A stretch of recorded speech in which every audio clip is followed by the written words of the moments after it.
Bienvenue dans l'univers de votre Shanti. Émilie Chevrefils, toujours heureuse de pouvoir partager un moment avec vous. On commence aujourd'hui au sol. En fait, on commence même avec un exercice de respiration, un pranayama que j'espère qui va vous rester puis que vous allez pouvoir utiliser aussi souvent que possible. En fait, moi, c'est un pranayama, une respiration que j'ai utilisée pendant un bout de temps quand j'avais de la difficulté à dormir le soir. Donc, pour amener le calme, la concentration, mettons que les pensées s'en vont dans toutes les directions, essayez de ramener ça, puis de pouvoir justement s'offrir un espace de calme. Donc, excellent le soir au dodo ou pour toute occasion où est-ce qu'il y a un stress, une angoisse qui remonte, puis on veut se ramener assez rapidement. On s'installe, je me suis installée en indien, c'est sur un bloc. Si vous préférez vous asseoir sur une chaise, ça peut être ça aussi si vous êtes inconfortable en indien. Et on prend, là, ça va dépendre de si vous êtes droitier ou gaucher, mais moi je prends la main droite, puis le pouce. En fait, on va commencer avec l'index, le majeur. L'index, le majeur, on dépose au niveau du front, entre les deux sourcils. Okay? Et on va bloquer la narine droite avec le pouce. On s'entend si vous avez la main gauche, puisque vous êtes gaucher, le pouce, à ce moment-là, il va bloquer la narine gauche. Donc, on va s'installer avec l'index, le majeur au niveau du front. Ça ne change pas, mais c'est l'annulaire qui va bloquer la narine. C'est bon pour ça? Maintenant qu'on est installé, on garde l'index, le majeur au niveau du troisième œil, au niveau du front, qui est un point de pression d'ailleurs. Quand on a mal à la tête, en avant ici. Okay? Il y a les tempes, bien évidemment, mais sinon c'est un bon point à frotter. On bloque la narine droite. Donc, avec le pouce, si on a la main droite soulevée, avec l'annulaire, si on a la main gauche soulevée. Et on va inspirer de la narine gauche seulement. On inspire une douce inspiration profonde. On prend le temps. Et au bout de l'inspiration, on bloque la narine gauche. Et on va soulever le pouce, on va libérer la narine droite et on va aller expirer de la narine droite. Au bout de l'expiration, on inspire de la narine droite. Longue inspiration profonde, on bloque la narine droite, on dégage la narine gauche et on va aller expirer à gauche. On inspire de la narine gauche. Bloque la narine gauche, on libère la droite, expire.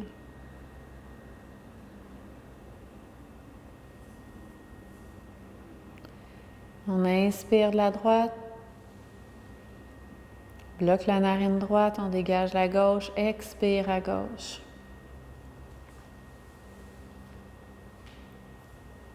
Et on continue cette alternance-là. Inspire à gauche. Ensuite, on change avec une respiration douce, le plus doux possible, le plus long possible, sans forcer les choses.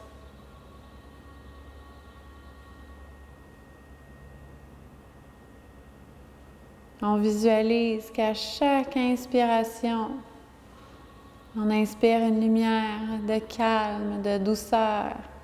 Et à l'expiration, cette lumière-là va s'installer jusque dans le cœur et va aller éclairer, se dégager dans tout le corps, dans la tête. Répandre le calme, répandre la douceur, répandre la paix. Chaque cycle de respiration. amène plus de lumière à l'intérieur. Donc, installe plus de calme, plus de doux.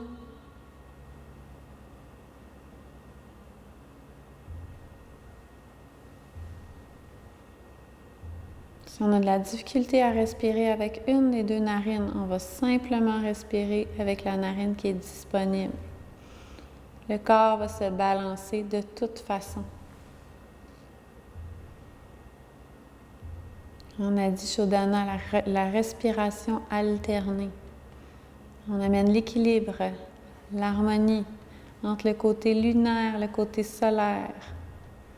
Les nadis, les canaux d'énergie, Ida et Pingala. Côté féminin, côté masculin. Équilibre. Harmonie.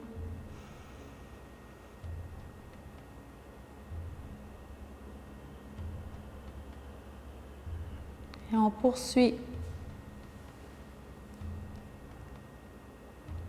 Et on fait un dernier cycle complet. Et un cycle complet, ça veut dire qu'on inspire d'abord de la narine gauche. On va faire un tour à droite. Et le cycle se termine quand on expire de la narine gauche. Donc, je vous laisse compléter.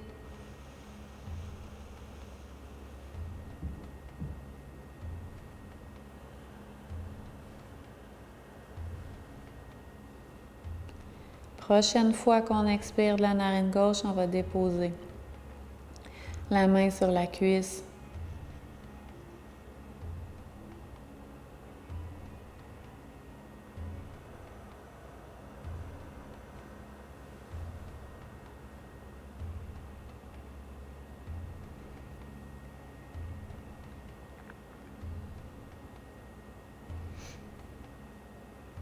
Et on peut tranquillement ouvrir les yeux. Qu'est-ce qu'on ressent à l'intérieur? Généralement, cette respiration-là, justement, ramène la concentration, le calme. Donc, puis vous pouvez l'utiliser autant que vous voulez. Il y a des respirations, des fois, il y a certains cycles à respecter. Pas pour celle-là. Il n'y a pas de possibilité de trop en faire. On ne peut pas être trop calme quand même. Et si jamais, d'ailleurs, à force de... Parce que si on le fait longtemps, il y a une chose qui devient dérangeant et c'est le bras qu'on pense qu'il va finir par tomber. Là. On peut appuyer le bras sur la jambe. Et là, tout à coup, on est parti. Ça peut durer 1h15. Il n'y a pas de trouble. Donc, c'est une façon de le faire. Moi, quand je le faisais le soir pour m'aider à dormir, je le faisais coucher, évidemment. Donc, c'était super parce qu'à ce moment-là, tu as déjà le bras, là, quand tu es couché, tu as déjà le bras qui est pas loin de... Puis quand je tombe endormie, ça faisait juste... C'est parfait. Donc, ça, il n'y a pas de... Il n'y a aucun souci à ce moment-là. On s'installe... Sur les genoux, si c'est possible. De toute façon, on ne reste pas très, très longtemps. C'est une façon, justement, de cultiver le calme. En fait, c'est une séquence aujourd'hui pour préparer. Ça pourrait être une belle séquence pour préparer au dodo, mais surtout aussi pour calmer le mental. Profiter d'un espace intérieur satisfaisant. Calmer le hamster, qui prenne une pause, qui fasse une sieste. Donc, à l'inspiration, on peut rouler les épaules vers l'arrière, ouvrir le centre du cœur. Expire, on revient vers l'avant, on allonge les bras, on va aller déposer le front au sol. Les genoux peuvent être ouverts ou fermés, ça dépend de chacun.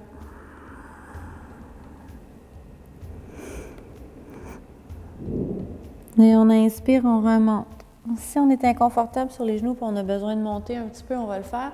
C'est juste pour aller ouvrir le cœur. Donc, s'imaginer justement une belle fleur à l'intérieur du cœur qui rayonne, qui s'ouvre vers le soleil. Et on descend doucement vers la terre. Inspire. Roule les épaules vers l'arrière. Expire. On s'abandonne contre le sol.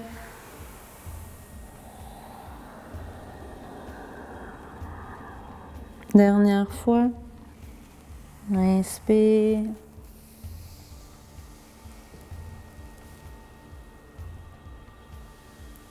Expire.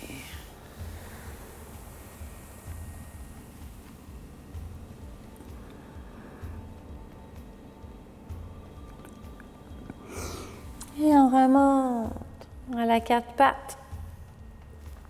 Mains sous les épaules. Genoux en ligne avec les hanches. On inspire. On arrondit. On veut ramener le regard vers l'intérieur. Expire. Les bras sont tendus. On pousse le nombril vers la terre. Le cœur vers l'avant. On regarde vers l'avant. On peut garder les yeux fermés aussi. Inspire. On arrondit la colonne. Le nombril vers l'intérieur. En fait, comme si on tirait pour que le nombril s'en aille vers le ciel. Expire. Nombril vers la terre, cœur vers l'avant. Expansion du cœur vers l'avant. Dans toutes les directions. Inspire. Avec la colonne arrondie au maximum. Expire.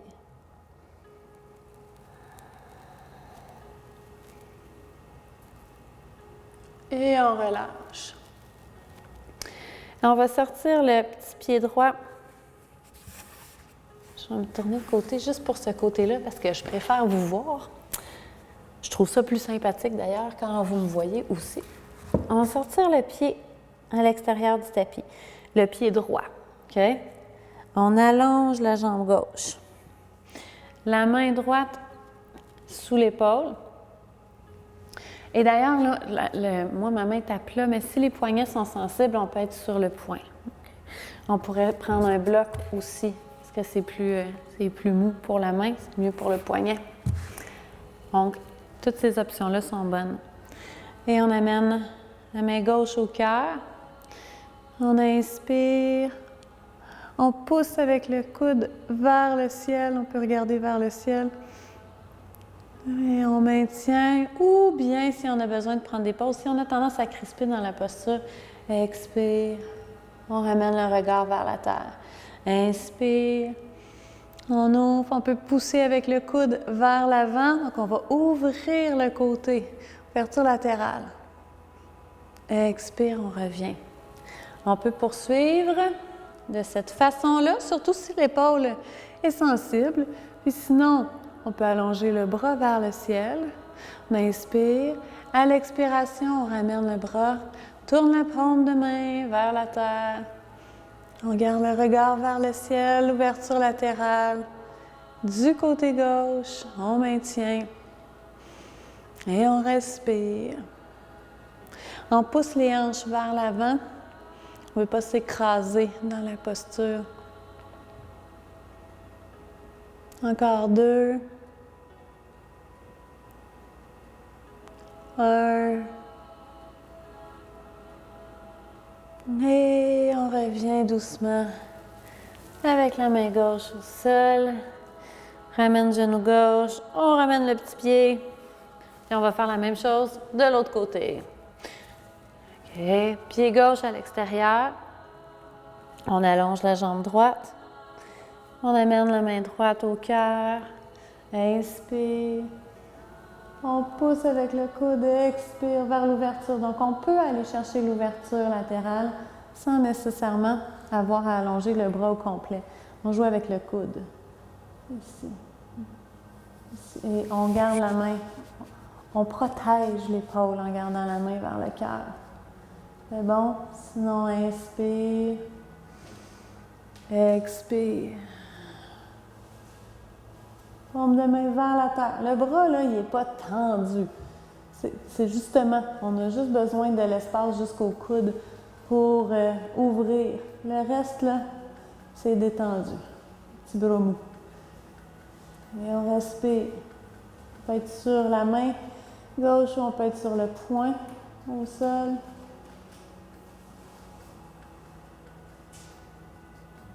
Avec les ouvertures latérales, on augmente notre capacité respiratoire.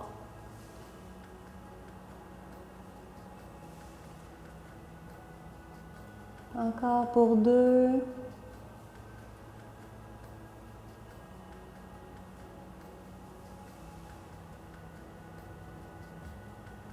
Et on revient, dépose la main droite. On ramène le pied gauche, dépose les genoux au sol, les mains sous les épaules. C'est bon? Et on va, en fait, oui, on va le faire ensemble. Oui. Les mains sous les épaules. On veut planter les orteils dans le tapis et pousser les fesses vers le ciel. Pousse les talons vers l'arrière et on revient. Dépose les genoux au sol. Et on peut ramener le cœur vers l'avant. Inspire. Plante les orteils. Expire. On tend les bras, on pousse les fesses vers le ciel. On inspire, on vient déposer les genoux au sol. Expire, le cœur vers l'avant. On arque la colonne. Encore, inspire.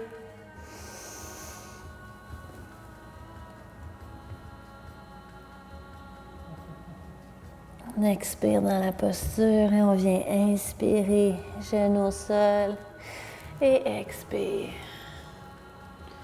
Une dernière fois, inspire, en place. Et on va expirer vers Adho Mukha Svanasana. Inspire, reviens vers le sol. Expire. Expansion du cœur encore, les bras tendus. Et on se dépose. En Balasana, les genoux peuvent être vers l'extérieur ou collés ensemble. On allonge les bras, dépose le front contre la terre.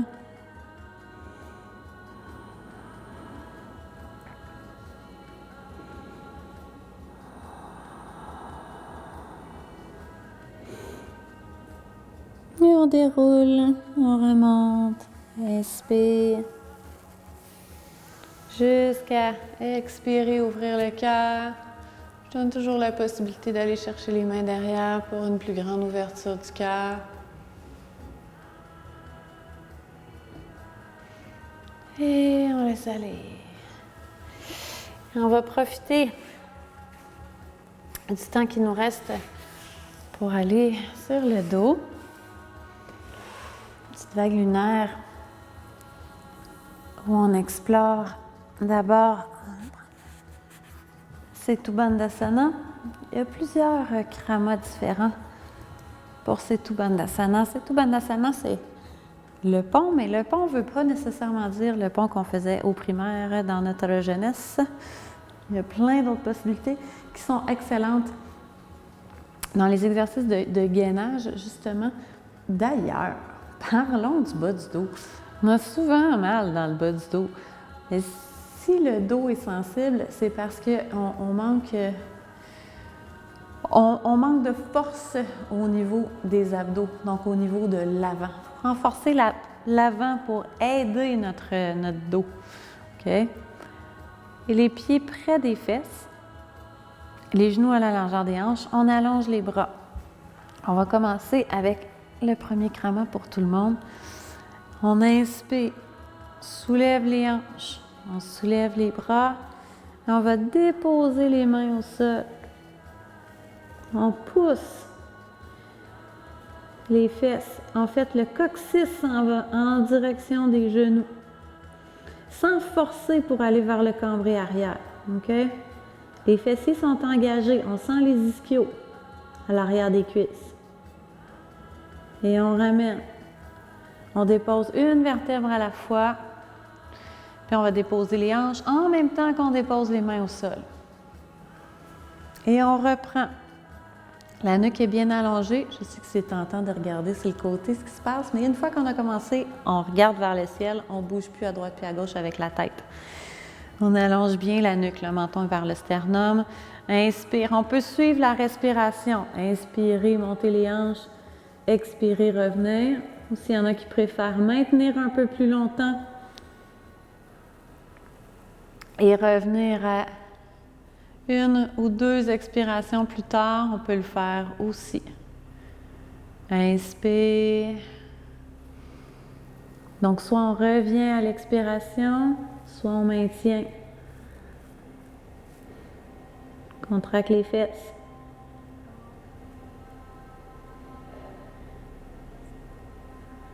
Et à la prochaine expiration, on ramène une vertèbre à la fois. On peut poursuivre avec les bras, poursuivre cette façon-là de faire. On peut soulever les hanches et déposer les mains sur les hanches et maintenir la posture. 1, 2, 3, 5 respirations. Ensuite, on dépose, on prend une pause. Et on repart. La pause peut être un peu plus longue que ça, là. Inspire, on soulève. Et on maintient pour 1, 2, 3, 5 respirations. Ensuite, on dépose. Okay. Vous pouvez poursuivre un ou l'autre des exercices. On peut aussi utiliser un bloc ou autre chose de dur qu'on peut aller mettre à la base de la colonne, okay? Au niveau du sacrum. Donc, il ne faut pas que ce soit trop haut au niveau de la colonne. On appuie. En fait, c'est souvent là où il y a des petites tensions. Quand on appuie le bloc, on fait « Ah, ça fait mal, ça fait du bien. » Tu sais, un petit mal qui fait du bien là, pour enlever les tensions. Et là, on pourrait garder les mains de chaque côté du corps, pour me tourner vers la terre. Ou, moi, j'aime bien amener les bras au-dessus de la tête. Ça dépend. Et on pourrait jouer avec les jambes. Inspirer, soulever une jambe. Maintenir. Sinon, on peut continuer la pulsation avec les bras qu'on a fait au début. Ou on peut, la deuxième idée, soulever les hanches, maintenir pour 1, 2, 5 respirations. Déposer, relaxer pour 1, 2, 5 respirations. Et on plie le genou. Et on va déposer le pied droit au sol. On fait la même chose avec la jambe gauche. Inspire. Et expire. On maintient.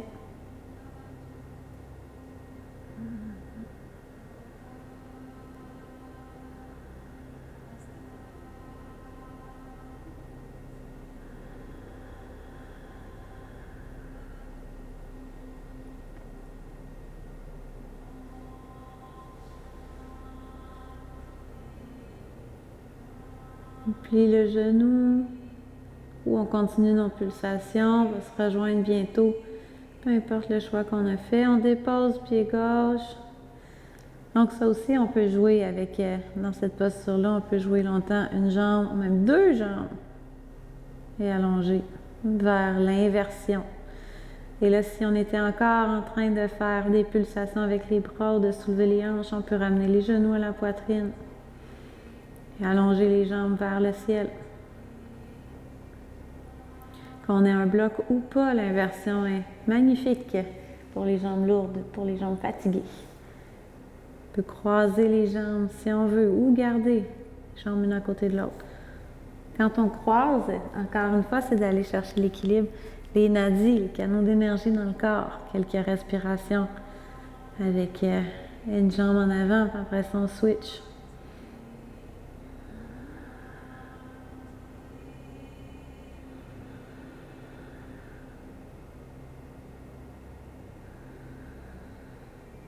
On peut faire des petits cercles.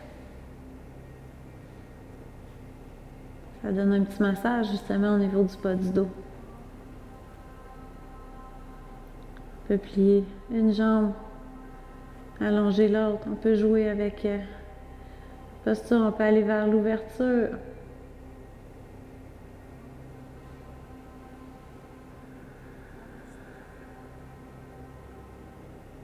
Et si on a un bloc, donc à ce moment-là, le cœur est légèrement plus haut que la tête. On oxygène. On est en train de changer les idées, se permettre des idées nouvelles.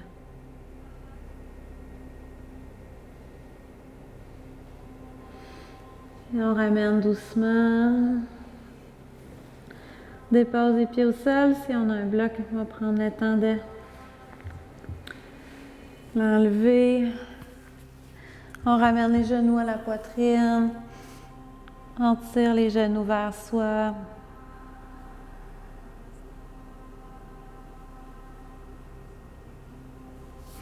Et on allonge les jambes. On allonge les bras le long du corps. On peut ramener les mains au cœur si on préfère. Peut-être sentir la chaleur qui se dégage de nos mains. Détendre le corps. Permettre à cette énergie-là qu'on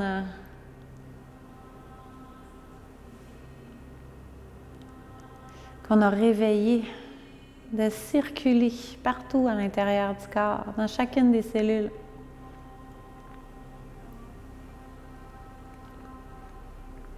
Aller nourrir et réparer les cellules.